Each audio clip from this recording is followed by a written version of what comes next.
Good evening, everyone. Welcome to the second candidate forum for the 2023 Rockville election.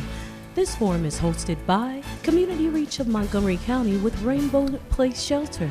Let's get into it. Good evening, Rockville neighbors. Welcome to the F. Scott Fitzgerald Theater for the Rockville Candidate Forum. My name is Olushina Adebayo. I'm the Executive Director at Rainbow Place Shelter for Women. We've been serving the Rockville community for the past 41 years, placing around 3,000 women into permanent accommodations. We're expanding our mission to include young adults ages 18 to 24 by establishing a new 24/7, 365 shelter that will be the first of its kind in Montgomery County. If you'd like to know more information, we have literature in the lobby, and please leave a contribution if you can. I'll turn it over to my colleague, Andrea Kempner. Good evening. I'm Andrea Kempner-Wink with Community Reach of Montgomery County. Community Reach of Montgomery County is 56 years old. Our mission is to serve the most vulnerable of Rockville and Montgomery County with health and human services so they can achieve and maintain self-sufficiency. We do this through 5 service areas: healthcare, housing, financial emergency assistance, education for immigrants, and elder care. For more information, you can see our pieces in the lobby, and you can also check our website at cmrocks.org. I'd now like to introduce you to the moderator for this session. Joe Yasharoff is the Director of Content at Montgomery Community Media and Adjunct Journalism Professor at the University of Maryland, and a longtime Montgomery County resident. He is a former sports executive at Comcast Sportsnet and Fox 5. Welcome, Mr. Yasharoff. Thank you. Thank you, Andrea. Thank you, Olu. Good evening to the candidates, to our audience members, and everybody watching. We're going to go through some basic information first. City of Rockville residents may vote for up to 6 council members on Tuesday, November 7th, as well as 1 mayor. Ballots will be mailed to all registered voters on October 13th. There are 3 ways to vote. Return through postage-paid ballot to the city by 8 p.m. on November 7th. Drop off your completed ballot at an election drop box near you, or vote on Election Day at City Hall or Thomas Farm Community Center. You can also register to vote from 7 a.m. to 8 p.m. on Election Day at City Hall. Candidate seating tonight was determined by a random drawing. Each candidate will have 30 seconds to introduce themselves. The question portion of the forum includes a random drawing of a question for each candidate. The candidate will then have 45 seconds to answer. There will be no rebuttals, but candidates can offer more information about how they would have responded during their closing at the end of the session. Each candidate will have the opportunity to answer 2 questions. Each candidate will have 90 seconds to provide a closing. Candidates will be respectful of each other and share their views only for answers.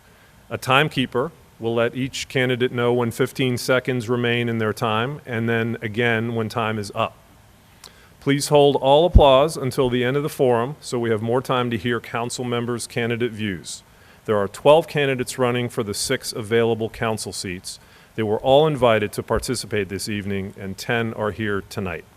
We have provided a flyer for audience members with links supplied by the candidates. More copies are in the foyer. All right, everybody ready? Let's do this. Okay, so we're going to start with opening statements, and we're going to start with Daniel Belay. Please take it away. First to start. All right. Good evening, everybody. My name is Daniel Belay. I've lived in Rockville for 5 years, and during that time, I served on the Board of Supervisors of Elections from 2020 to 2022. Please. And during that time, it was a good experience to learn about the voting process. And in addition, I've had 4 years of federal service to our nation and counting. And I look forward to a good debate tonight. Thank you.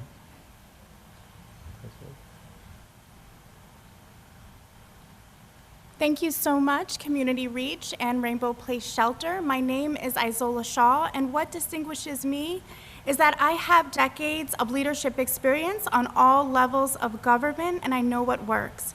My vision for Rockville is to ensure that all residents receive the quality services that they need and have the opportunity to engage in making policies that directly impact their lives. My name again is Isola Shaw, and I look forward to answering your questions. Good evening. My name is David Miles. I work as a pediatrician, served active duty in the United States Navy, and have the proud distinction as serving as one of your Rockville City Council members for the past 4 years. Thank you all for coming out this evening. Thank the hosts, and I look forward to meeting and hearing from the other candidates on stage. Thank you. Good evening, Rockville. Ni hao, buenas noches. My name is Rick Moy. I would like to be known and remembered as the tenacious city council member that actively listened and sought out your issues to solve. I currently serve on the Human Services Advisory Commission, which does just that. I look forward to serving and improving quality of life for all of Rockville. Thank you. Greetings, Rockville residents. My name is Richard Gottfried, and once again, I am a candidate for Rockville City Council. To the thousands of voters that voted for me in previous elections, thank you, and I would like to have your vote again. I grew up in Scarsdale, New York, and was fortunate to attend excellent public schools. In 1990, I moved to Rockville when I decided to pursue a Master's of Science in Taxation at Georgetown University while working full-time as a CFO for a small business in 2000. In 2010, I married my wife, Stacy. Hi, I'm Barry Jackson. I'm your neighbor, friend, and a proud member of our Rockville community. I lived in King Farm for nearly 20 years with my wife and 2 daughters. I want to help move a community forward and help solve problems together. I'm optimistic about the future of Rockville. I hope you are as well. I have experience, leadership, and real results to bring into the City Council. Thank you for coming out. I look forward to answering your questions tonight.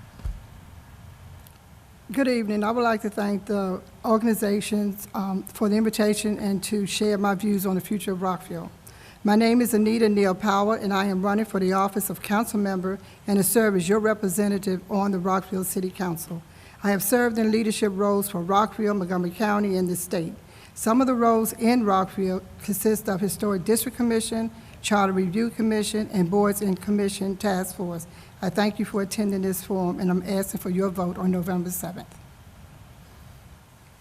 Good evening. My name is Adam Van Grack. I grew up here in Rockville.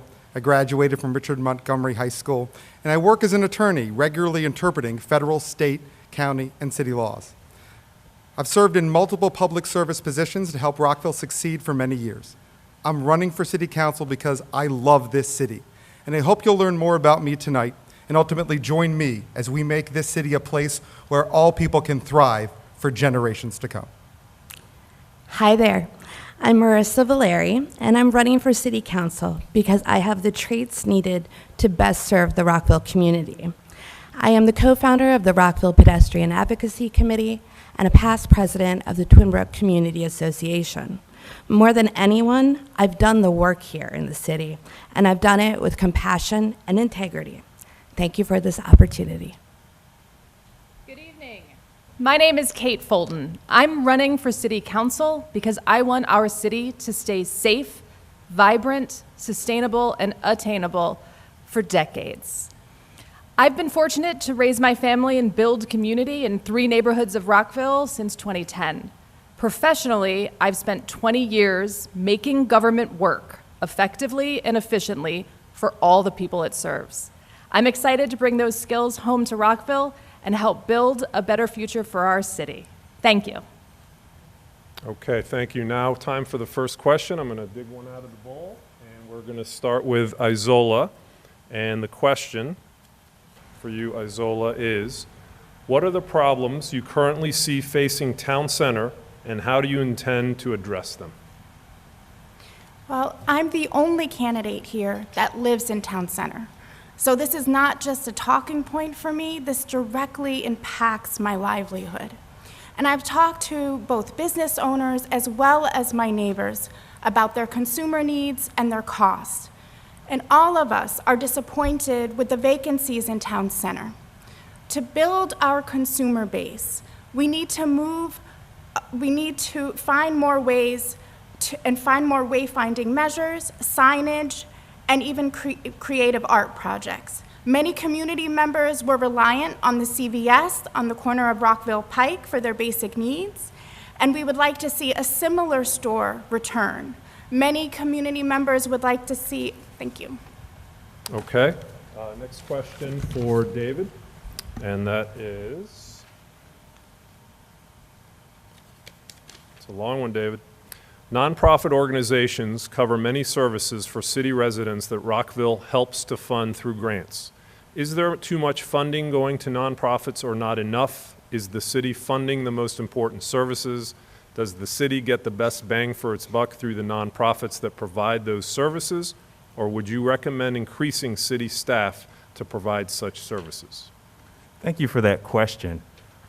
I'll start by saying I was the council member who actually led the effort to tie funding for our needs-based organizations to the cost of, to index it to inflation. So I think that our services need more. I volunteer at a food distribution center at the church that receives some funding from the state and federal government, and we're seeing the lines get longer and longer. Milk costs more, eggs cost more, the cost of living costs more. So I think we do need more funding, actually, and I'm glad that I was able to get it to be tied to inflation. I think more city staff would be helpful. The staff that we have and the volunteers that help us figure out where this grant money is going have been a tremendous asset, but we certainly need more. That's where I stand. Thank you. Thank you.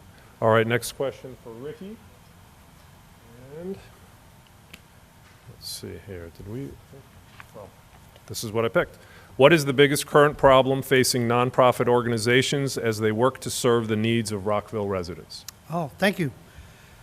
Nonprofits serve a niche part of the community, stuff that the government cannot or should not be working in, such as feeding the homeless on a Tuesday night, or making sure that you have a bed to go to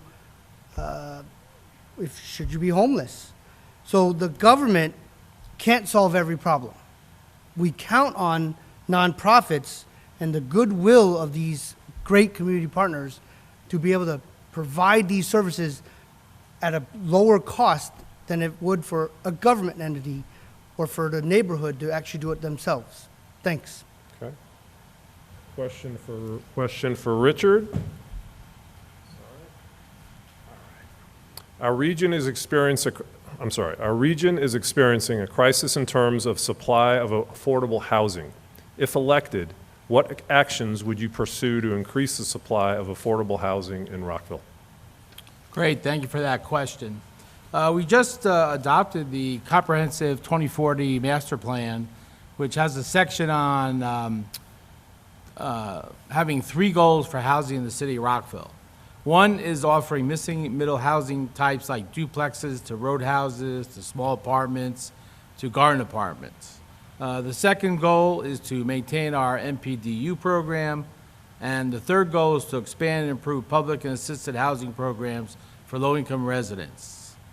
The plan has passed, and now at the Mayor and Council and Planning Commission, the real work of implementing this plan to match our current zoning laws begins.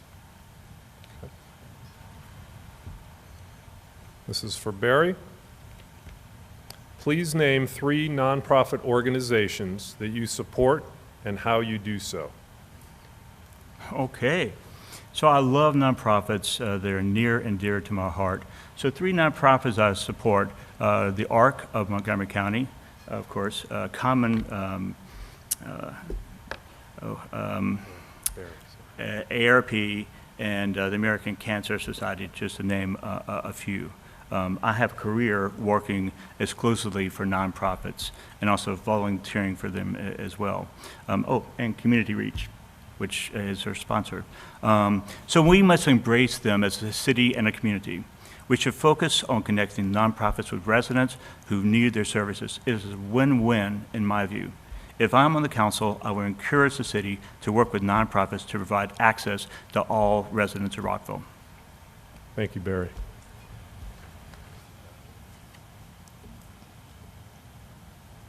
This is for Anita. Do you think there is a need for more live music or other forms of live entertainment in Rockville? If so, how would you go about rectifying that? Thank you for the question. Yes, I do think there's a need for more live music in town center and throughout the city of Rockville. I believe that we don't have enough entertainment. For example, you can go to downtown Silver Spring, you can go to other places within the county, and they are always having concerts, they're having entertainment, and I think that Rockville lacks that, and I think they need to do more. Thank you. This is for Adam. What unique perspective will your personal life experience bring to how you would fulfill your work as a council member? We need to elect leaders who have the experience to get things done. Aside from being an attorney in Rockville who regularly works with property law and land use law, I was also on the staff of U.S. Senator Paul Sarbanes, served on the Maryland Juvenile Justice Advisory Council, and served as a nonprofit board member, and I currently serve on the Rockville Chamber of Commerce's Public Policy Committee. In these positions, I've been a consistent advocate for greater safety in our city, for better policies to support our small businesses, and for our green spaces. But getting results for our city also means working with our county, state, and federal leaders to make our city stronger. I've worked to have relationships with all of these leaders and have been endorsed by 20 former and current elected officials, including 3 members of the District 17 delegation. And with these relationships, I can help make Rockville better. Thank you. This is for Marissa. How would you respect and enhance the city's longstanding commitment to diversity, equity, and inclusion? How do you think Rockville is currently performing in that area? Well, this is going to be a somewhat simple one for me because I have an actual real-world example of it. While on the Charter Review Commission, the most recent Charter Review Commission, myself and several other commission members routinely brought up the issues of justice and equity. And sometimes these are challenging conversations.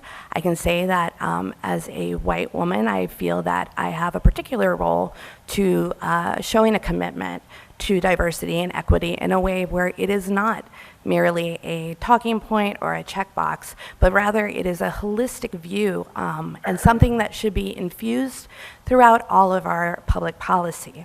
In my own experiences here in Twin Brook, we have a very diverse community, and it's something we should be focused on. Thank you. Question for Kate. It's a long one. Nonprofit organizations cover many services for city residents that Rockville helps to fund through grants. Is there too much funding going to nonprofits or not enough? Is the city funding the most important services? Does the city get the best bang for its buck through the nonprofits that provide those services? Or would you recommend increasing city staff to provide such services? Thank you for the question. One thing I'll say at the outset is it's not binary, right? It is not city staff or nonprofits. There's a way to get these things done. We do get these services provided through both. So I will answer yes to both questions. We need to find a way to fully staff our city government to provide and keep providing the services we need. We also need to be targeted and prioritized in those nonprofits that are having the most impact. We need to look and see how far is our money going, where are the impacts and the outcomes, and invest more in those. I would take both paths to create better services and meet the needs of our city. Thank you. And the final first question.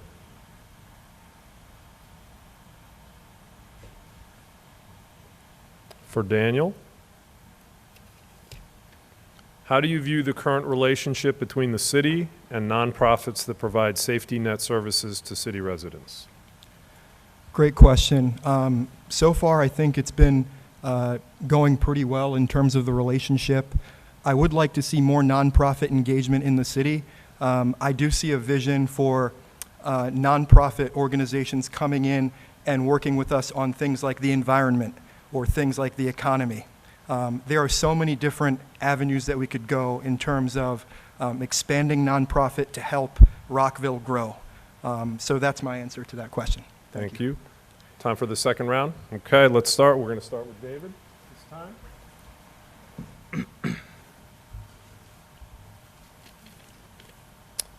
What are the problems you currently see facing Town Center, and how do you intend to address them? Thank you for that question. I began the last debate with a lot of doom and gloom about Town Center, and I ended by looking at Town Center through my mother's eyes, who spent many hours, and I think probably every day spent some time up there, and just marvels at how much potential there is. I'm excited about the new owners, Morgard, and the ideas that they have for it. Certainly the issues that plague Town Center in terms of vacancies are not unique to Town Center. There's an additional challenge that Town Center has in terms of its ability to be seen from major throughways, but we're working on that too. I think there's a bright future for Town Center. I look forward to working both with the current business owners, the new owner of the Town Center area, Town Square in particular, as well as all businesses throughout Rockville. Thank you.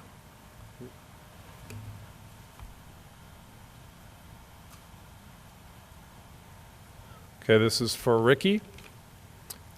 How can the city do more to address the needs of LGBTQ+ residents, especially young people? Thank you. People come in all shapes and sizes.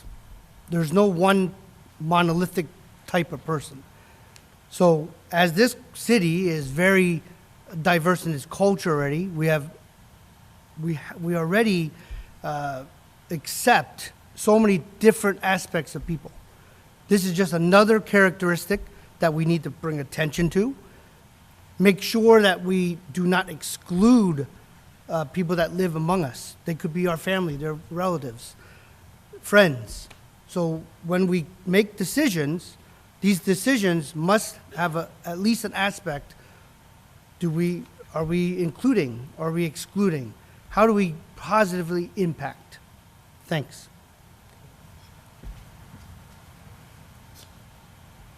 Okay, this is for Richard.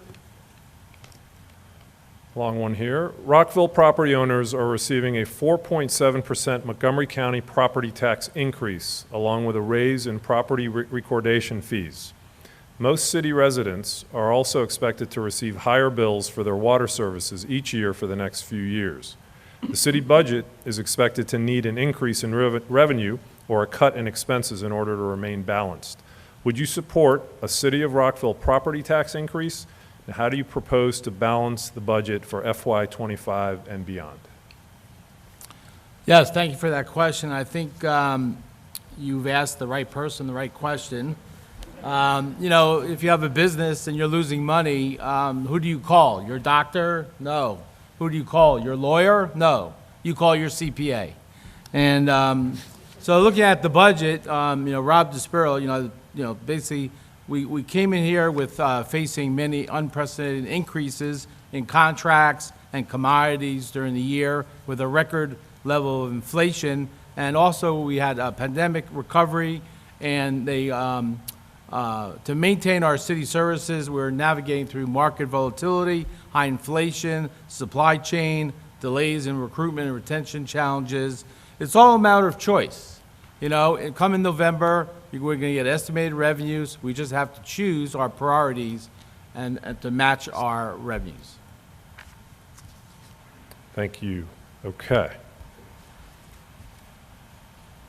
Pick a good one. This is for Barry. How would you respect and enhance the city's longstanding commitment to diversity, equity, and inclusion? How do you think Rockville is currently performing in that area? Thanks for the excellent question, actually. I think Rockville is doing pretty well with diversity and inclusion. But I think that more often than not, we talk the talk, but we don't walk the walk.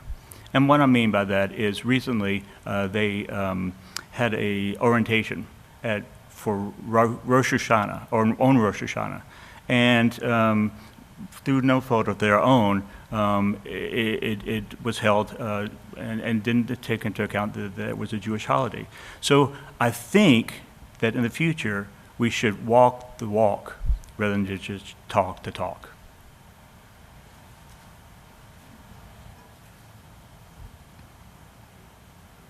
This is for Anita. How would you describe Rockville's economic outlook? What is a concrete action you will do or vote for to affect the city's economic future? Can you repeat the question? Yes. Sorry, if I can find it. How would you describe Rockville's economic outlook? What is a concrete action you will do or vote for to affect the city's economic future?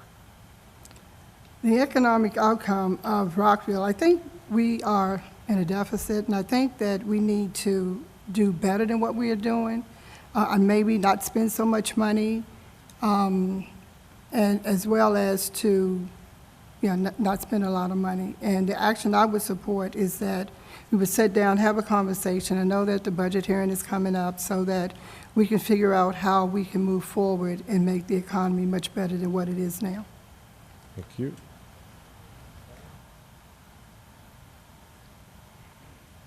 This is for Adam. What are the problems you currently see facing Town Center, and how do you intend to address them? Thank you for the question. While I live in the Rockshire neighborhood, I work in Town Center. And I see every day Rockville Town Center is an essential hub for our community, but it's got problems. We've got empty storefronts, we've lost CVS, we've lost numerous restaurants, and we need to do better. First and foremost, I am committed to having the city finally follow the expert guidance within the 2019 report from the nationally renowned Urban Land Institute. Now, I've got a link to that study on my website. Why is it important? Because it gave us a multi-step way we can help Town Center. We need to increase residential density. We need to alter the parking layout. We need to adjust the streets leading into and out of Town Center, make better signage, and stop the city's subsidies to certain businesses. We can do better, and we can make Town Center better. This is for Marissa. Please name 3 nonprofit organizations that you support and how you do so. I'm very glad I got this question. I've worked at nonprofits my entire career, mostly because I wanted to be able to look myself in the mirror at night and know that I was making a difference in the community. The 3 nonprofits, I'm going to only name 3, are the National Multiple Sclerosis Society. My father had chronic progressive MS, so that's important to me. Montgomery Hospice, which does absolutely tremendous work with people with end-of-life care, and America Walk, which is an absolutely terrific pedestrian-led organization that, as the co-founder of RPAC, I felt a strong kinship to their mission. And so I would ask everybody here, not just the ones I mentioned, but find a good nonprofit. I know how much how much donations mean to them. Thank you. This is for Kate. Tree canopy, parks, and green spaces are important for both physical and mental health. How will you ensure that all residents have access to these essential resources? Thank you for the question. When I go around knocking on doors and engaging with neighbors all across Rockville, one of the things I hear the most that people love about our city is the tree canopy, the green space, and our parks. The city already has a commitment to preserving those spaces. I think we need to double down on that and expand. I also think that there are ways that we can preserve, for example, the pedestrian master plan that is currently out.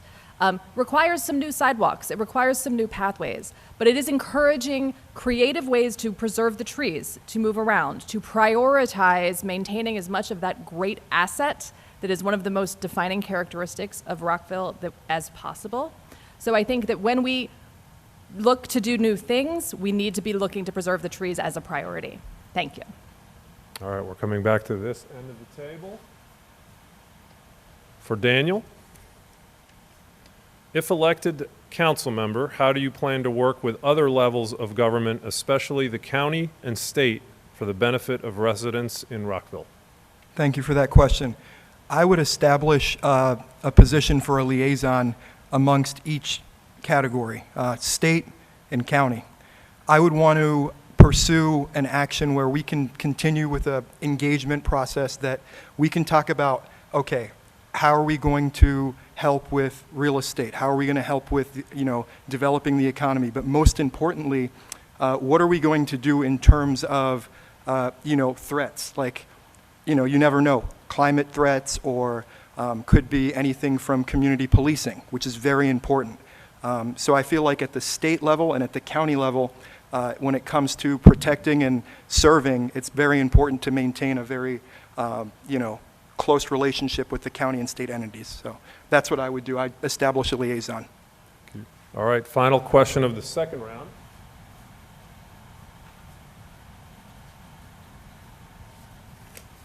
For Isola, how would you describe Rockville's economic outlook? What is a concrete action you will do or vote for to affect the city's economic future? So a lot of people know, as you know, that Rockville is a great place to do business. We have several metro stations. We are near the federal government agencies. We also have, we are also the seat of the county. But as an elected leader, it is our job to attract business here and actually create jobs here. One of the things that I would pursue is working with consulting firms that are already doing business with Montgomery County, as well as consulting firms that are doing business with nearby federal agencies. We already have a number of about 3 or 4 firms working with the federal government, and we need to bring more here. Also, we need to invest in READY, the Rockville Economic Development, Inc. Okay, thank you. So before the closing statements, we're going to have you use the cards that you have, the yes/no cards. So along with voting for mayor and council, voters are asked to vote yes, no, or no opinion on 4 advisory questions built from recommendations from the Charter Review Commission. The outcomes will not change the city laws. However, the new mayor and council may consider the outcome when they consider building new legislation. We asked candidates how they plan to vote on each of these questions on November 7th, understanding that if legislation is introduced, it will not necessarily be a straight yes or no to the questions as they are written. As I read each question, please lift your yes or no paddle. We will get through as many questions as time allows. So let us start with Ricky, and I'm going to ask you about the voting age. So question 1, voting age currently, you must be 18 years old to vote. Actually, everybody's going to hold up, right? Okay. Sorry about that. Sorry. That wouldn't be fair, would it? Let's see what Ricky says, and then we'll... All right, so everyone, please, when I finish the question, please hold up the yes or no. Voting age currently, you must be 18 years old to vote. Should Rockville allow 16 and 17-year-olds to vote in city elections?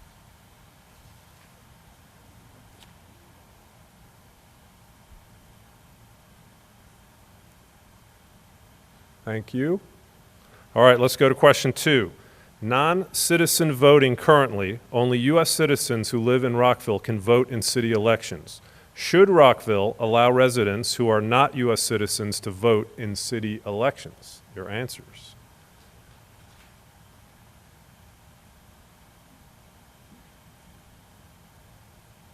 Okay, thank you. Let's go to question 3. Term limits. 2, currently there are no term limits for mayor or city council members. Should Rockville limit the mayor and city council members to 3 consecutive terms? Your answers.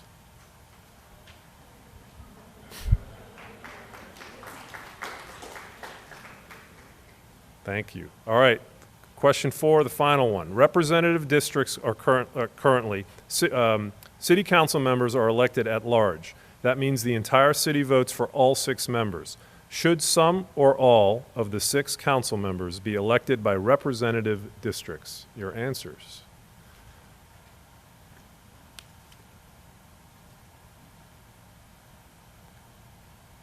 Closing 2 minutes? Okay. Thank you. All right, so it is time for the closing statements from each candidate. And we are going to, each 2 minutes, you said, Andrea? 2 minutes, I think we're switching. We're going to 2 minutes, 120 seconds, so keep that in mind. 30 extra seconds. We're going to start with Ricky and then keep moving the same direction. So, Ricky, please take it away. Okay. Thank you, Rockville neighbors. I am a neighbor, I'm a veteran, I'm a leader. I spent 10 years in the military as a naval officer, so I have leadership ability. I've led teams from couple of people to thousands. I live in West Montgomery Ave. I'm fortunate to have found a home there in 2020. I love to bike up and down Rockville, West Montgomery and Rockville with my kids as they go to school. Being part of the community is one of the best joys of being here in Rockville. Since 2020, I've had the opportunity to join multiple organizations that support how Rockville runs and to help improve it. In 2022, I joined the Human Services Advisory Commission.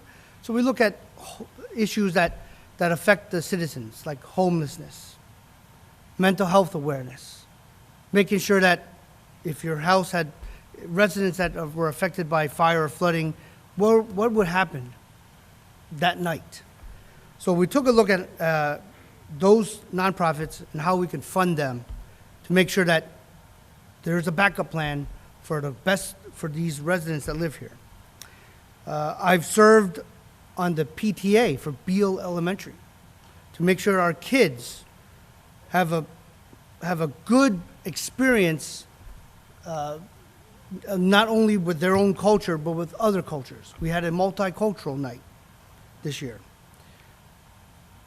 With the West End area, I'm a block leader, so I go out 2-3 times a year and I connect with the residents and I bring forth their concerns. Thank you very much.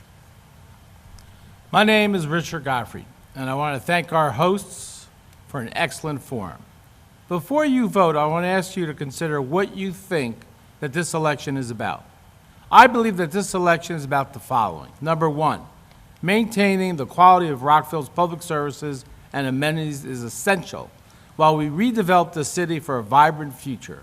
In 2023, Niche.com ranked Rockville as the 8th best place to live in Maryland.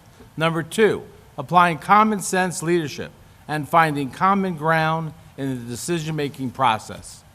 During the next term, there'll be a lot of complex issues that will need to be addressed, such as, one, ensuring that the master plans for pedestrian, bike, and land use are well integrated. Two, maintaining sustainable budgets that support the city's current and future capital improvement programs. Three, supporting green spaces in the environment. Four, minimizing school overcrowding and traffic congestions while enhancing economic development. Why vote for Richard Gottfried? One, I'm a certified public accountant with over 30 years of professional experience. Number two, I have more than 16 years of civic experience in the city of Rockville. Number three, my leadership skills are essential to finding common ground amongst diverse opinions and stakeholders. Number four, I have established relationships with city, Montgomery County, and Maryland state elected officials, as well with leaders in business, not-for-profits, and civic organizations. And five, my financial experience. As a CPA, I've served on boards of directors and has a requisite financial and government accounting experience. With Mayor Newton and Councilmember Feinberg retiring from official duties in 2023, it is imperative that we elect a candidate with professional experience with multi-million-dollar governmental budgets. Rich is the right choice for representing your financial voice. To learn more about me, please go to my website, www.godfriedforcouncil.com. So my name is Barry Jackson, and I want to thank you, the moderator, for an excellent program, and thank all of you, the audience, for coming out and listening to what we had to say tonight. So whether through leading the largest HOA in Rockville, helping set up and sustain neighborhood villages, my work as part of the disabled community, my work on the Richard Montgomery Safety and Security Committee, or my 30 years in legislative advocacy at the American Cancer Society and AARP, I have the experience, leadership, and real results to take on to the Rockville City Council. Our city council will soon lose many of its most seasoned members. We need a council member who knows our community, the issues, and how to get things done. I have a proven track record of bringing people together, and I'm ready to bring that leadership to the council. So votebarryjackson.com is my website. I urge you to learn more about me, go on it, and see what I'm all about. There's so much at stake for Rockville, from supporting local schools to investing in public and pedestrian safety, protecting our neighborhood businesses, and working with state, county, and federal officials. There's a lot of work to do, and I'm ready to get to work. So together, we can ensure Rockville is a city where my daughters and your children want to return to live, work, learn, and play. So my name is Barry Jackson. I'm running for City Council. I humbly ask for your vote. My name is Anita Neal Powell. I am a lifelong Montgomery County resident. I live on the east side of the city in a historically black community named Lincoln Park, where I grew up. I'm a graduate of Richmond Montgomery High School, received a certificate of leadership from Montgomery College's Nonprofit Leadership Institute, and I'm a graduate of the University of the District of Columbia with a bachelor's degree in public administration. Moreover, I'm the founding president of the Lincoln Park Historical Foundation, the Leroy E. Neal African American Research Center, a member of the Mount Calvary Baptist Church, and work very closely with the Crusaders Baptist Church of God. I am running to advocate on behalf of the citizens as a voting member of the council. I have been volunteering my professional experience and training, background, and knowledge as an advocate for decades in the city of Rockville, Montgomery County, and served on commissions and statewide advisory committees and as a grant reviewer for the state of Maryland. In addition to the city of Rockville and Montgomery County, I have also volunteered as a speaker, research partner, and trainer for nonprofit organizations, communities, and neighborhoods. I have developed and participated in conferences and training programs that will bring together government, nonprofit organizations, and individuals to acquire the knowledge needed to address the organizations, homeowners, individual businesses, and other concerns using a public format. When elected, I will bring the same perspective to the council as a voting member, a leader in the public sector as well as a member of the community. I have been involved in the city of Rockville as a chair of a quasi-government commission, a member of several commissions that involve voting on the agenda item, ultimately presented before the mayor and council that required a vote from the 5 members of the mayor and council. I would also encourage others to join boards and commissions and to become engaged in decisions that may impact their communities, businesses, schools, and public safety that are made by the mayor and council. In conclusion, I will offer that I've been involved in other things too.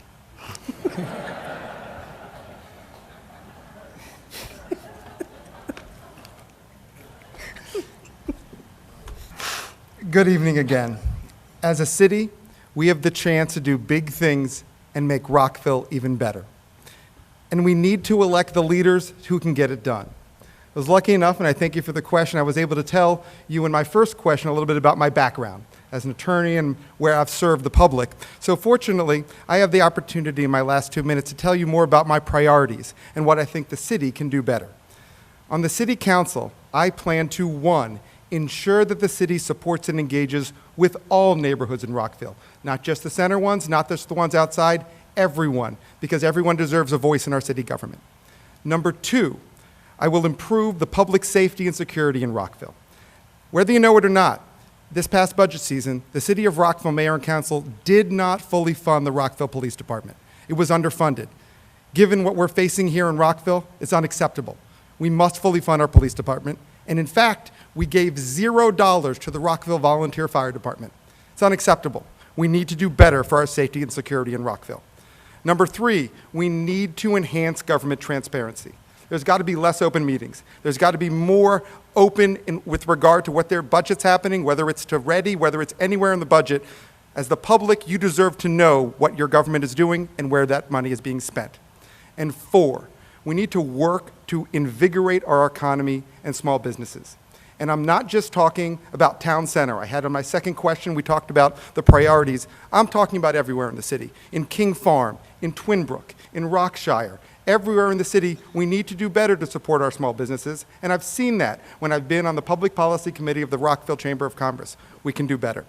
Now, I know you've only had a few minutes to hear about me this evening, and I want to give you more opportunities. You can look at my website, vangrack.org, or come to my pizza party. I'm having at Sunday, October 15th at 2 p.m. at Giuseppe's. I would love for you all to come, grab a slice, let's talk about Rockville.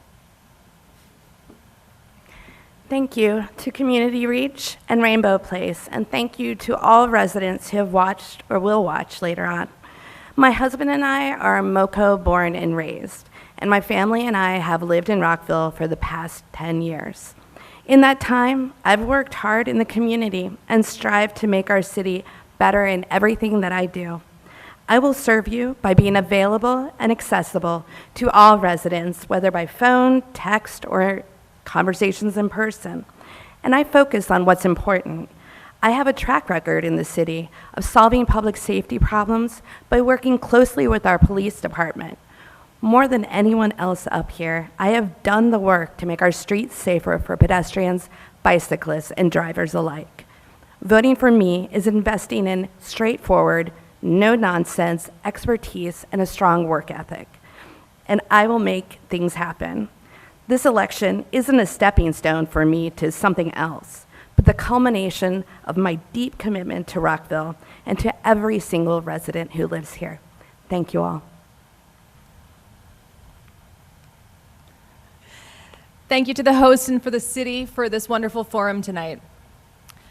You know, when you listen to these forums, you don't hear a lot of difference in the community about what we want for the future of Rockville. So what this election is about is electing leaders who you think can help us achieve that vision. I want to be that leader for our city. A little bit about me. I have been a lawyer in private practice and the public sector. I've enforced civil rights laws and I've drafted public policy.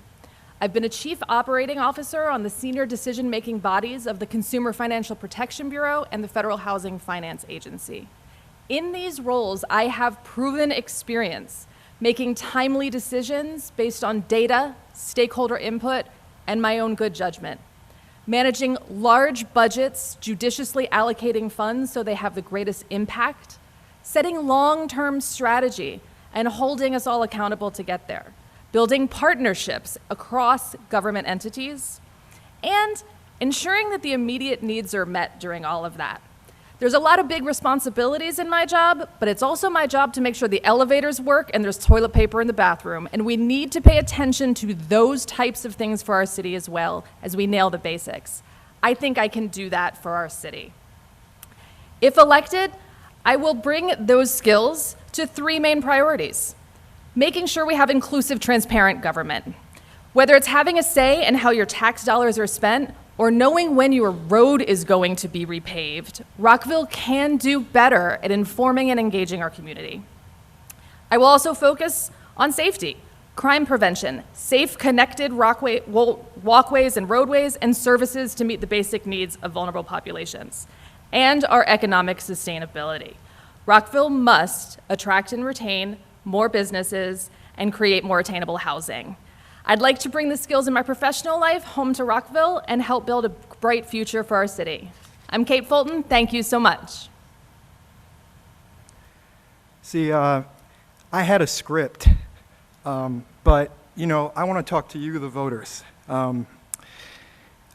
I think Rockville has done a pretty decent job so far with maintaining, you know, diversity and continuing with the policies that we've done, but I think there's a lot of room to grow, and I think we could all agree with that. One of the things that I'm looking at now is what are the pillars to Rockville, and what do we need to do to, you know, help our community? One thing I look at is effective community policing and making sure we fully fund our police department. Another thing I look at is affordable housing, not just affordable housing, but sustainable housing for the long term. We always throw around the term affordable, but is it sustainable for all of our communities? Third, I'm thinking about our veterans and our retirees in the community. How are we going to get them resources from the county level, from the state level, and how do we funnel it into the city so that way our retirees and our veterans get what they need? I could go on, but again, I know we don't have too much time. If you vote for me on November 7th, you're going to get somebody who's got balanced policies and who's ready to listen to people all over, from Twin Brook, from West End, from East End, and also from King Farm, all over. I'm ready to lead, and vote for me on November 7th. Thank you. Thank you to our host, and thank you for everyone who is here, and thank you to everyone who is watching. My name again is Isola Shaw. I have decades of leadership experience at all levels of government, from our city, county, state, federal, and even international, which has provided me with invaluable insight into what is possible. I graduated magna cum laude from Howard University and received my master's degree from Johns Hopkins University in economic and community development. I advised close to 500 local governments across America on strengthening their infrastructure, developing community resilience, and preparing for disasters with FEMA. Throughout the pandemic and over the past 5 years, I worked at NIH to improve all Americans' health outcomes. I've been entrusted by the county executive and Rockville mayor and council to serve on multiple boards and commissions, including as a commissioner on the Rockville Charter Review Commission. I have the experience to serve as your council member. But let me tell you what drives me to run. In 1963, my father was one of 5 black students who integrated his high school in Richmond, Virginia.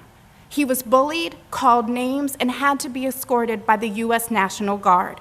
At 16 years old, he made his city a more inclusive place and forced the city to start providing opportunities for all. Although he may not be here, his story drives me to make my city a place where we don't just tout our diversity, but we work to provide opportunities for all. My vision for Rockville is simple yet powerful. I want to ensure that all residents receive the quality services that they need and have the opportunity to engage in making policy that directly impacts their lives. My name again is Isola Shaw, and I ask for your vote to co-create a city for us all. Thank you. My name again is David Miles, and I'll start by addressing the referenda question. So as a general rule, I think that and believe that voting is a private matter. When people at the door tell me they're not going to tell me who they vote for, I respect that.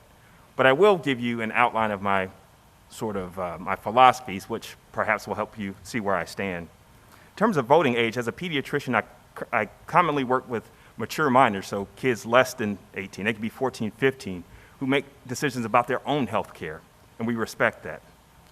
In terms of non-citizen voting, I think to our sister district just south of us, Washington, D.C., the capital of this country, that historically has cried taxation without representation. I think that's wrong. I think people who contribute, not just in terms of taxation, but in other ways, should have a voice. In terms of term limits, I have a personal aversion to so-called career politicians, and I don't expect to do this all my life. I think you have a great group of individuals up here who can certainly take the mantle. And finally, with regard to representative districts, there are historically underrepresented sections of this city. I attend church in one, and when I go to one side of the tracks versus where I live, it's night and day.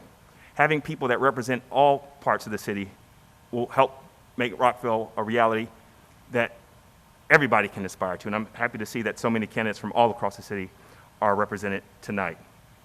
Again, my name is David Miles. I work as a pediatrician, served in the Navy, served as one of your city council members, but the reasons I'm running are similar to the same reasons I ran 4 years ago. I want to make sure that, everybody is treated fairly, that we emphasize public safety, not just police, but also after-school programs and street safety, and that we leave the planet a better place than we found it. My name is David Viles, and I hope that I can earn your vote this November. Thank you. That was the last word. I want to thank you, candidates, and best of luck on November 7th. That will conclude the council candidates portion of tonight's forum, but we are not done. Up next, the mayoral candidates take the stage right after this break.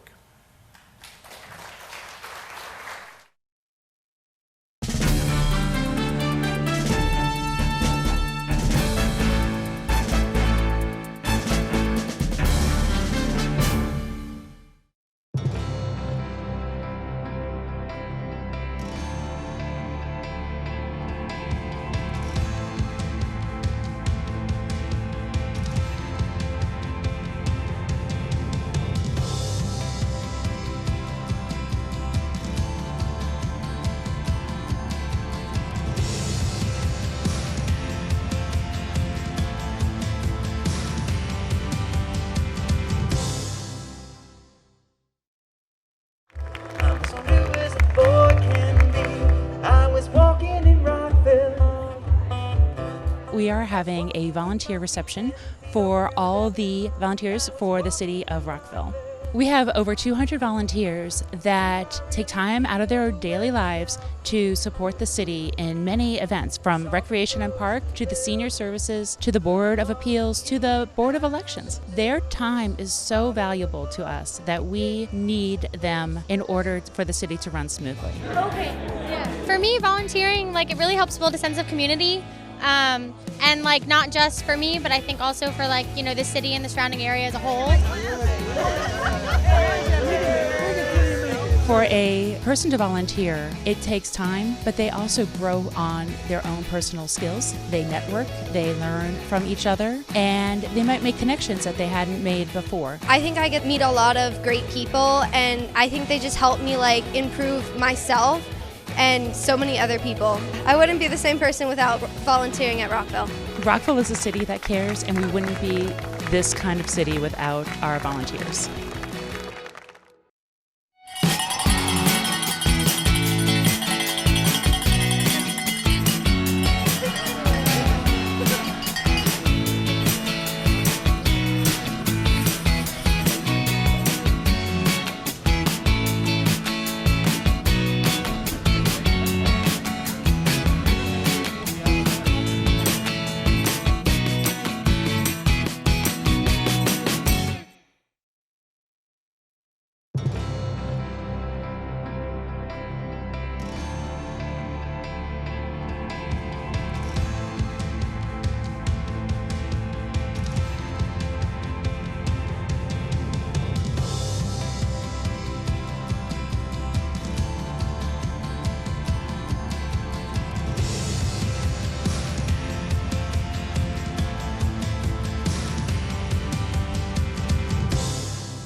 Welcome back. Our moderator for the mayoral portion of the forum is Chuck Short. Chuck Short is a longtime Montgomery County public servant and special assistant to the county executive, and has served every county executive since the office was established. Short formerly served as Secretary of Justice and Service for the Archdiocese of Washington. I'll turn it over to Mr. Short.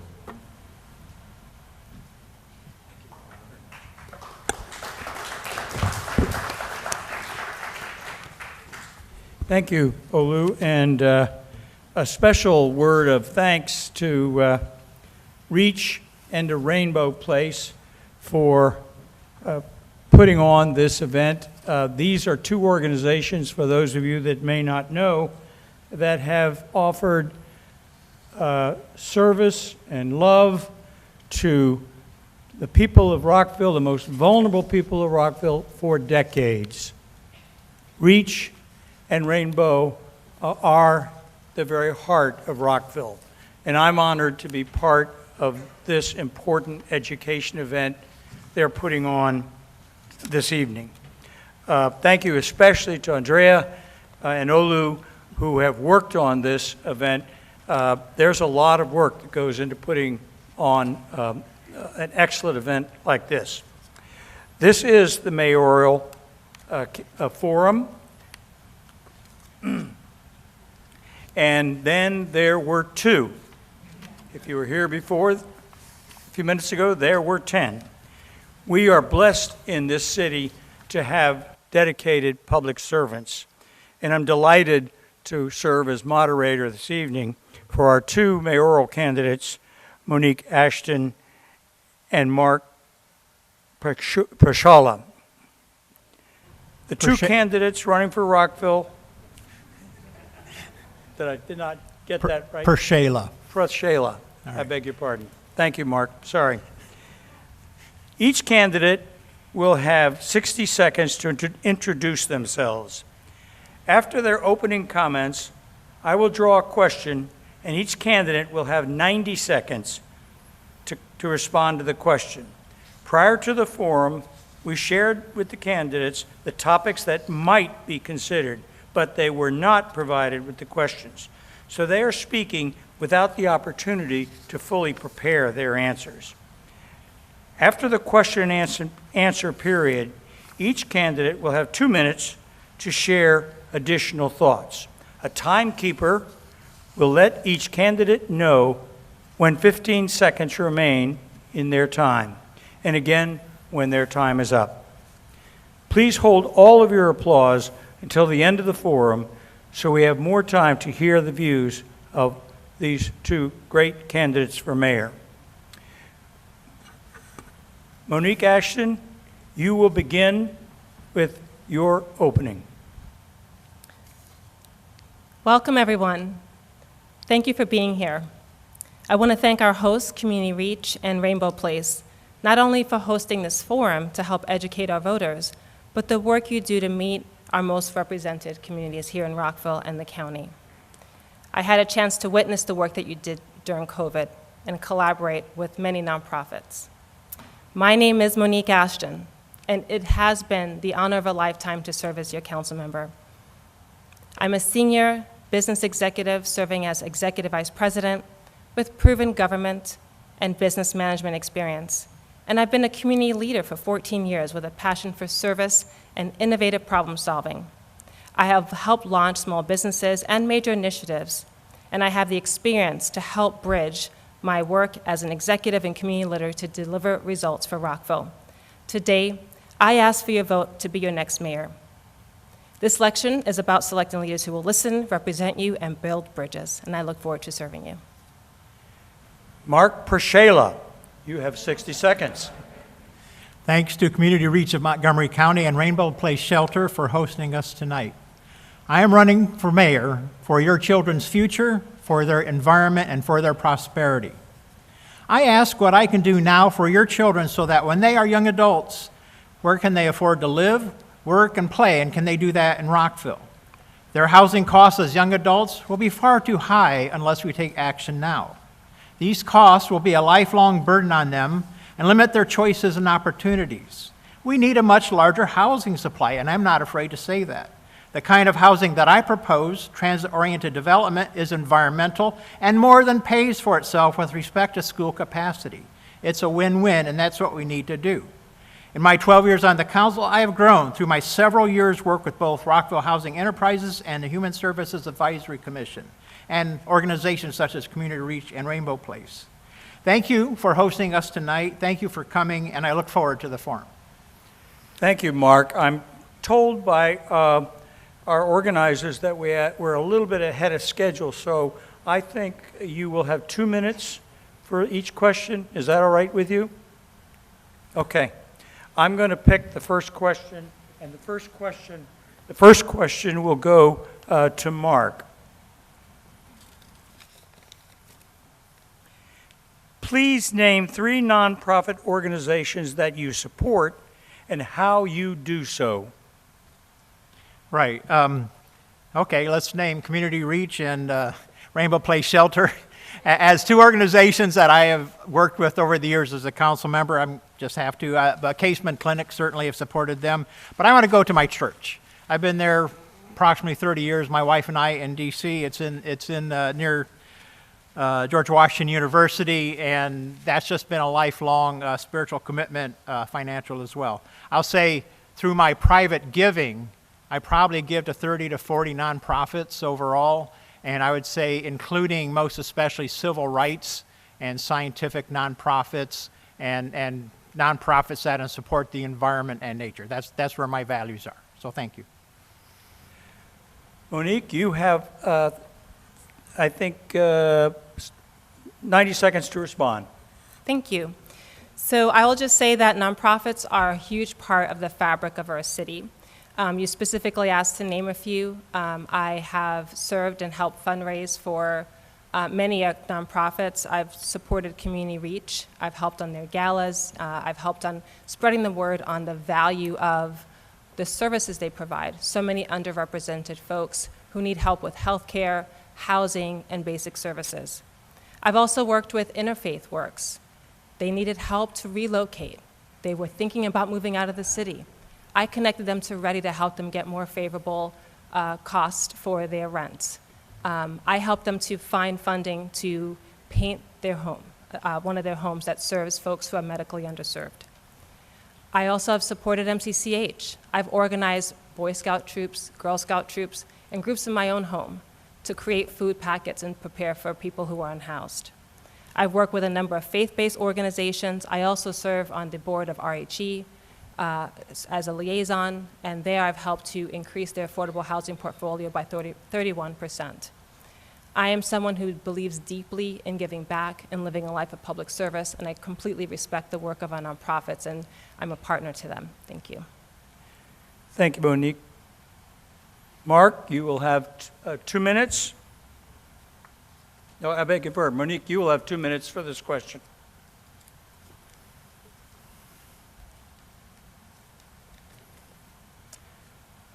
How would you describe Rockville's economic outlook? What concrete action will you vote for to affect the city's economic future? I would say that there's a lot of work to do. We've seen that COVID has had a tremendous impact on our business community, on our economic landscape. We note that Rockville is better than some of the nearby jurisdictions in terms of commercial vacancy rates. We're at about 20%. Around some places have 24, like in DC. I think that's a critically important thing that we're going to have to address. Why?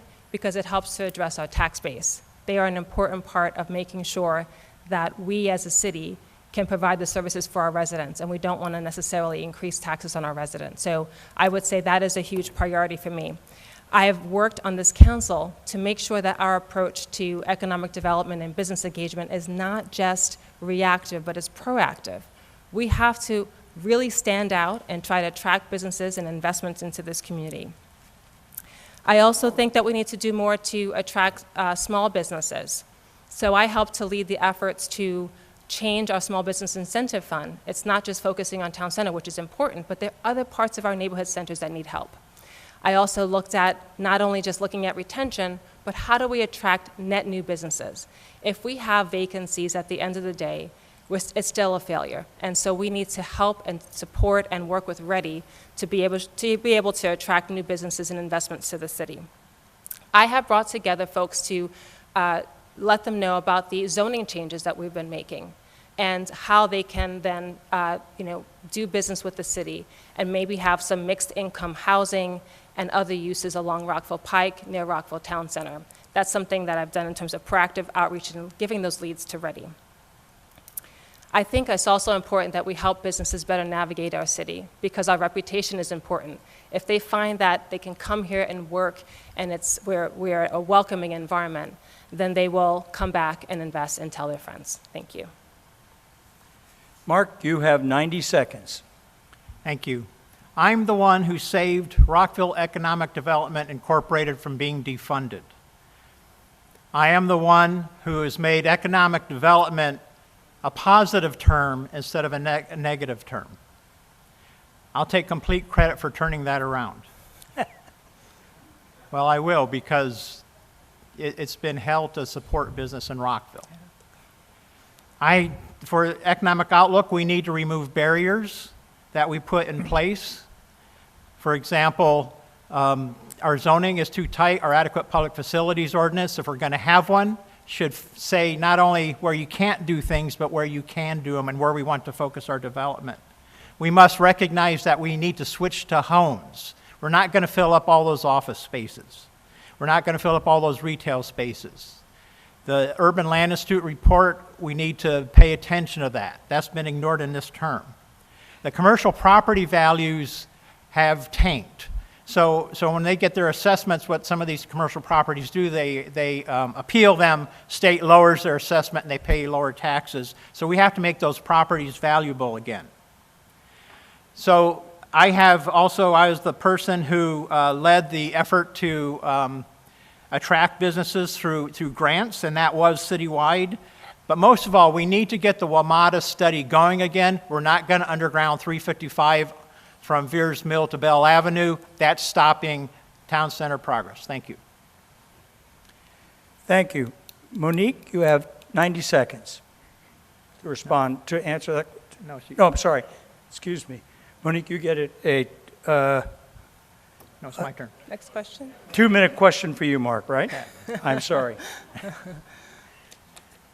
How do you view the current relationship between the city and nonprofits that provide safety net services to the city?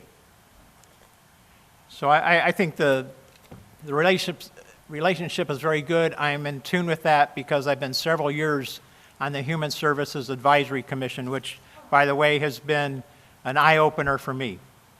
And so just so you know, nonprofits for both county and city, but even the state, are a very efficient a way to deliver some kinds of services.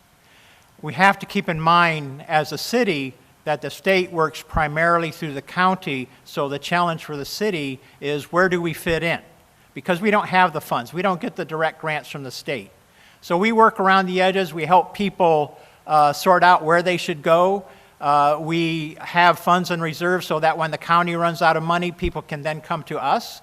But we have to realize that we have our particular place, and it's really the county that disperses these tens of millions of dollars, and the city's not set up to do all of that. But what we do is important. I think there's probably about 10 or 15 nonprofits that get money from the city. It's a competitive process. There's an expert panel. I think the choices of who we support are well made, and so I'd like to thank you for that. Thank you. Monique, 90 seconds for you. Thank you. I think nonprofits in the city have a great relationship. As I've mentioned, I don't just sit back and look at it from a policy perspective, because I think that is important. But I also get out and I talk to nonprofits. What are their needs? What are the challenges they're facing? And as I mentioned earlier, I knew that one had an issue where they were going to potentially have to relocate out the city. I connected them to services. I found out what their issues are. I helped them actually get some funding from the county, and we helped them stay in Rockville as well as provide the necessary services. The city provides caregiver grants, which I think are important. I also advocated during COVID that we increase the funding for caregiver agencies because they were meeting the most vulnerable needs of our residents. We had a lot of food insecurity. And when I look at public safety, I not look at it from the perspective of what is happening now, because we do have to address and do enforcement, but we also have to look at it from a perspective of mitigation and prevention. And if people are hungry, if people don't have a place to live, those are the things that we need to help people address so that we can ultimately have an opportunity for people to thrive in our city. Our nonprofits really are at the front lines on that regard. We also did, and I supported a 5.6% inflationary increase And so that helped to support nonprofits post-COVID in the last budget cycle. I also would like to note that we connect them to state bond funding. We helped RHE get some money for David Skull. I want to thank our state leaders here. Senator Kagan has been an important partner for helping our nonprofits get funding for the work they need to do.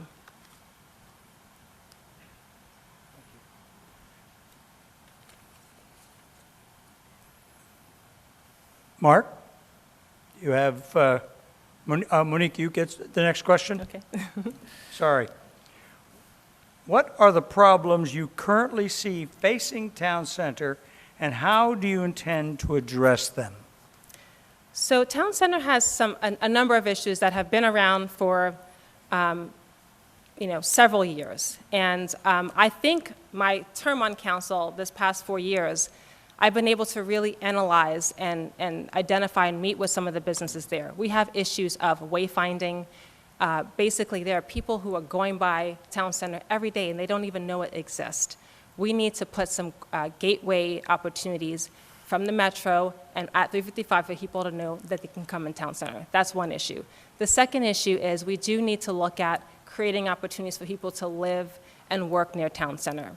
ULI report did recommend some density opportunities, and Town Center is having some of those. There's an old school building that's converting to housing. There is an office building that's looking at converting to housing. So there's some basic things that we need in terms of density. We need marketing.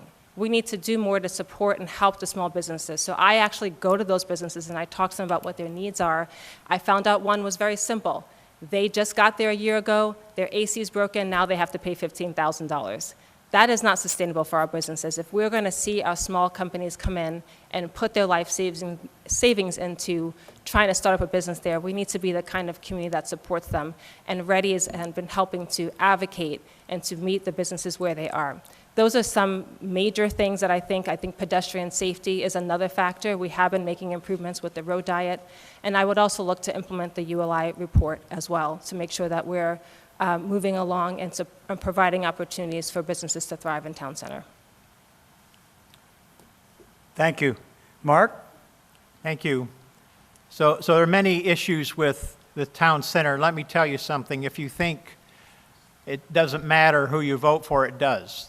We have inherited from previous mayor and councils severe problems from Town Center, including lack of visibility from 355, lack of density, spending more than $30 million to produce 3 parking garages that the county was going to pay for, and we took it on ourselves.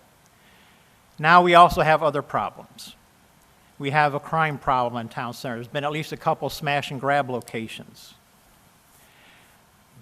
The ULI Urban Land Institute report says we have too many storefronts for too few people. We need more density. Rockville Economic Development, I think, can do better on Town Center. But in the end, it's the businesses like Morgard and Comstock and Fritt who have to bring in the money and the creativity. It's those who do the marketing. The Town Center Master Plan is being done right now because this mayor and council screwed up Town Center in its 2040 Master Plan. It's me who insisted on doing the Town Center Master Plan again, but then it's 3 to 4 years down the road from where it should be. And finally, the WMATA report is delayed 1.5 years because some of my colleagues are stuck on undergrounding 355. Ain't gonna happen. It's not a good idea. Thank you. I think we have time for one more question. To Mark for 2 minutes. What are the problems you currently see facing the Town Center, and how do you intend to address them? Yeah, we did that one. Should have put that back in. What are your ideas for the use of Redgate Park? Right. So Redgate Park has a long, sordid history. We were subsidizing golf to the tune of $500,000 million per year and going up. And it took me and 2 of my colleagues to get it off the taxpayer back. We leased it to Billy Casper Golf. That did not work, and all of a sudden we have this nice new 140 acres that we can make into a park. We blew $3.3 million subsidizing golf. That was a shame. So now we have an overbaked Redgate Master Plan. This mayor and council is spending $2 million to design it, but it cannot possibly be completed in the next 10 to 15, 20 years. That's a waste of money. I propose that some of that money go to increasing the police officer salaries. That did not happen. The thing about Redgate, I would love to see it as the Arboretum. I don't want to see grass used as parking. Whatever we do in entertainment should make use of the parking that's already there and at 6 Taft Court. We should not expand any asphalt at all. We don't need a pier around part of the pond. We don't need an amphitheater. What do people do now? They come with their chairs or their blankets and they're doing just fine, and the city brings in a portable stage. Works just fine. So there is no discipline at all. I got the city staff, the financial advisory board, to start listing capital projects beyond a 5-year planning horizon, and it's really daunting what we're not even getting to in the city because we're spending so much time on unnecessary things like Redgate and the parking garages and that kind of thing. And by the way, we had an entrepreneur who came in, wanted to do King Farm Farmstead for us, capital and everything, and that was killed off 2-2 vote in a closed session. They should have had their chance to address the community with their vision. Thank you very much. Monique, 90 seconds response. Yeah, thank you. I also just wanted to note, back on Town Center, I actually was the council member who really pushed to have events return to Town Center after the previous owner was trying not to do them. I think events are a huge activity generator. I also pushed to make sure our Oktoberfest was at Town Center because it was previously at Redgate. I think it belongs in the center of our city. I think it helps to support the economic vitality. It also helps people have places to go without having to drive in their cars. In terms of Redgate, I actually really did work with the community to find and finally officially designate that a park. I really appreciate the collaboration with my colleagues to get that done. That could have been so many things that were being pushed on us, from a bus depot to other things. But what I have seen during COVID is that we do need green spaces. We need places where people can go for refuge. We need places that are opportunities for people to be healthy and to get outside. It's a huge part of our mental health, right? We have 60 parks in the city. Some of them are small, some of them are large, like Redgate. I do support the Arboretum. I know that Mayor Newton and my colleagues have been strong supporters of it. I do think that there's opportunities to find ways to do the work we need to do without using all taxpayer dollars. For example, we got a Chesapeake Bay grant funding to be able to do that work. We're getting several thousand trees for that. I do believe that we can look at collaborating and supporting the cross-country things that are going there and having a trail network, having a nature playground. I push to have a community garden and dog park, as well as to have activated green spaces. Thank you. Thank you very much. Along with voting for mayor and council, voters are asked to choose yes, no, or no opinion on 4 advisory questions built from recommendations from the Charter Review Commission of the city. The outcomes will not change city laws. However, the new mayor and council may consider the outcome of the vote when deciding whether or not to introduce new bills on these subjects. We ask candidates how they would vote on the referenda on November 7th. These are yes or no answers to questions that will include a lot of nuance if legislation is written, so their responses only offer an indication of how they might respond as a Rockville voter. More information about their full views on each question can be found online in at least 2 taped interviews. As I read each question, please lift your yes or no sign. Question 1. Voting age: currently, you must be 18 years old to vote. Should Rockville allow 16, 17-year-olds to vote in city elections?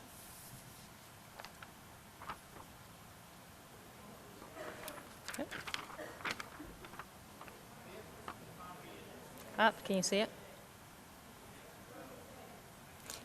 Second question. Non-citizen voting currently. Only U.S. citizens who live in Rockville can vote in city elections. Should Rockville allow residents who are not U.S. citizens to vote in city elections?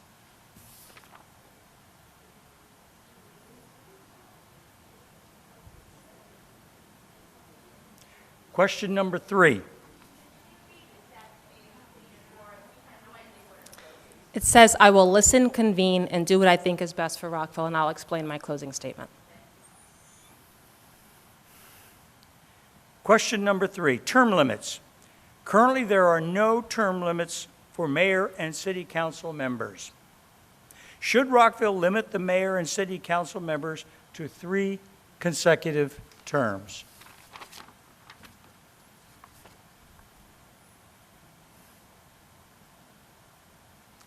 Question number 4.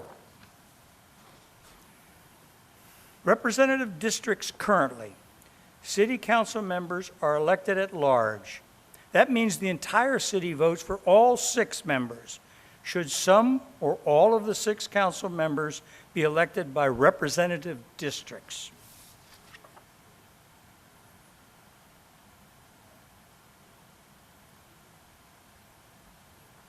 Thank you. We're now at our closing comments. Each candidate will have 2 minutes for closing remarks. Mark, you go first. Thanks again to Community Reach of Montgomery County and Rainbow Place Shelter. I am by far the most senior, the most experienced, the most successful person running for mayor. I have an unmatched record of success. I have led from a council seat. Now it's time for me to lead from the mayor's seat. It's not just length of service, it's strength of service, and it's courageous service. Your new mayor and council will have at least 5 new people. Many of our senior staff are new. You need a mayor with a wealth of experience who has seen what works and has demonstrated success time and again. I came to this position on the city council as a neighborhood leader. That's about 8 years of neighborhood service before I got onto the council. I am Rockville's Mr. Housing. I have bravely led the fight for affordable housing, voting yes, and supporting projects that have seen mass protest. Many homes are here because of me. I have provided homes for those of all means, including young adults who have some means but not enough means. I have stood up for the powerless, and I have stood up to the powerful. My success in saving Fireside Park apartments on a 3-2 vote is a good example. We need a sense of urgency for our town center. There's a town center master plan effort ongoing now, thanks to me. The mayor and council need to return to their proper role, that of directing policy and getting out of the business of trying to run the day-to-day city activities. I've been a continued supporter of our police. A secure city is a city that can prosper. I will provide what our police need. I'm a leading city environmentalist and leading protector of neighborhoods. For example, stamping down school bus depot ideas and the I-270 issues. Over my 12 years, I've been the innovator, the thought leader, the creator of new ideas. For example, I was the one who created champion districts that resulted in the Twin Brook Quarter project. I humbly ask for your vote. Please go to my website at www.mark4rockville.org. Thank you. Thank you, Mark, very much. And Monique? Yes, I do want to note that my sign said, I will listen, convene, and do what I think is best for Rockville. I think that you want an elected official who's going to be able to listen to what the voters have to say, help lead conversations, and have public hearings. I have provided Community Reach, and I'll put on my website several of the links of the mayor and council that talked about the specific considerations that our city has to think about, both budgetary and ways to make sure that we don't politicize the council. I mean what I say when I'm open-minded and I listen. I think that I will help to support our city so that we can really look at each of these questions. Each one needs to have a serious consideration, and there are ways to get work done to improve our community engagement and to make sure that our city is properly represented. I've noted that serving as your council member has been an honor. I have been the council member has been action-oriented and results-oriented. I don't just talk about our values, I live our values and I work to achieve them. As president of the Maryland Municipal League, I built strong relationships and negotiated and solved complex challenges like tax duplication, returning millions of dollars to Rockville annually for transportation infrastructure, for public safety, and to support our city's fiscal strength. That was a 35-year problem and in debates between the municipalities and our county, and I helped to solve them. I worked together as a consensus builder. I brought our municipalities to negotiate so the county didn't have to go to each one individually. That was my work, and Rockville has benefited for it, and I'm thankful to my colleagues as well as other municipal leaders who helped to make that happen. In terms of public safety, I have been a very strong supporter of our police, strong advocate for efforts and incentives to recruit and retain officers. I actually helped to support and initiate the gun buyback program, which got 600 ghost guns and assault rifles off of our streets. I have been strong on economic development, on the environment. I moved us from not having LED lights in our buildings to actually moving towards an electric infrastructure. I am action-oriented. I not only debate, but I build consensus. I get things done, and I will support smart growth. Thank you. Thank you, Monique. Friends, neighbors of Rockville, I give you our outstanding two mayoral candidates, Mark Prashela and Monique Ashton.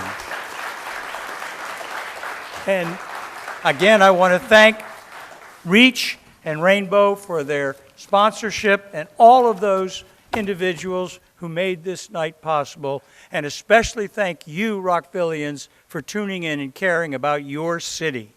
Thank you.